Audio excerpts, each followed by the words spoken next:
Quantas vezes que o seu medo de falhar te impediu de fazer alguma coisa? Você pode estar pensando aí naquele instrumento que você tinha vontade de tocar, naquela pintura que você iniciou, mas desistiu logo depois de borrar pela primeira vez, ou então da receita que você queria fazer, mas a primeira vez ela queimou e ficou tão dura que todo mundo falou mal. E talvez você tenha se dito: eu sou um péssimo cozinheiro e não sirvo para isso. Mas e se eu te falar que você estava a um passo só de conseguir aquilo que você queria? Talvez você tenha desistido antes da hora. E eu vou te contar um exemplo prático meu para você entender um pouquinho melhor. Desde criança eu sempre fui muito artista, então eu sempre gostei muito da aula de artes e da aula de história. Mas o que eu mais gostava certamente era de ver uma ideia no papel e depois ver essa ideia transformada em realidade. E olha que eu não devo ter sido uma criança fácil, porque se eu tinha uma ideia na cabeça, tinha que ser aquilo. Então dava eu e meus pais indo para outra cidade procurar o tecido ideal para a fantasia ideal para o meu aniversário. E mesmo quando eu cresci, eu não abandonei o artista interior que vive dentro de mim. Em 4 anos, eu abri uma loja de vender gesso pintado presencial e eu até tirei carteirinha de artesanato para vender na cidade de Porto Alegre. Na época foi uma conquista para mim, porque eu não tinha muito convívio com pessoas, então eu acabava sendo um pouco antissocial. E eu tive que ir pela primeira vez sozinha de trem de Canoas para Porto Alegre, então foi um grande desafio para mim na época. Eu já trabalhei também fazendo escultura de biscuit personalizada, eu vendia elementais personalizadas, mas essa trajetória toda dentro do artesanato me ensinou uma coisa importantíssima, que eu considero uma coisa que a gente tem que analisar e trazer para qualquer fato do dia a dia, que é a gente confiar no resultado final, a gente confiar na sensação que a gente quer sentir. Eu vou dar aqui alguns exemplos.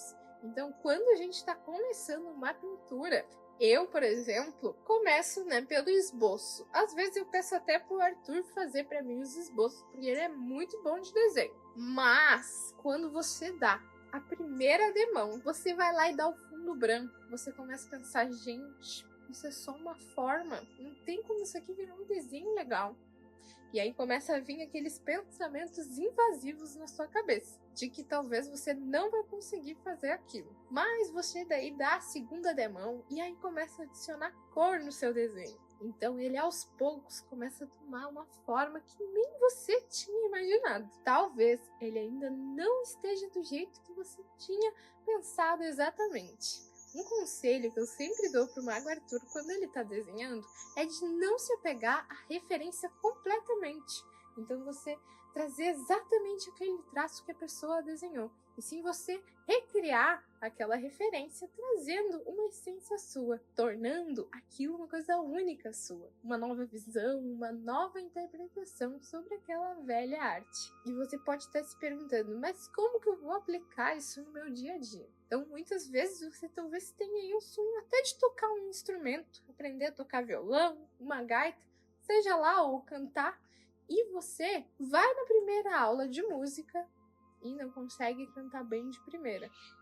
Então você se decepciona e diz: eu não sirvo para isso. Mas se você continuasse, talvez na terceira, na quarta aula, você já ia começar a se soltar. Talvez não ia cantar bem logo de primeira, até porque vocal é muita técnica. Eu fui uma dessas pessoas que achava que não tinha dom nenhum para cantar, e depois que eu fui várias vezes numa aula de música, eu comecei a acreditar nesse potencial e ver os resultados. Então não há nada que você queira que você não pode conseguir se você se dedicar. Dá na hora de você parar e pensar naquela atividade que você queria muito fazer, mas talvez você tá tempos prolongando, dizendo: mas eu não tenho tal material, mas eu não tenho ainda cola específica. Mas você pode começar a buscar ferramentas, a buscar inspirações para você estar voltando para aquilo que você gosta de fazer. E não deixar que esses pensamentos invasivos te impeçam de levar adiante uma coisa que talvez você seja muito bom, que você se descubra e descubra uma nova forma de ver a vida a partir daquilo. Que essa história tenha servido aí de inspiração para você voltar com seus projetos parados e se permitir ter mais hobbies, sem se cobrar tanto com a perfeição. Então confia no teu potencial e não deixa o medo e os pensamentos invasivos te pararem. Eu espero que você tenha gostado e até o próximo vídeo.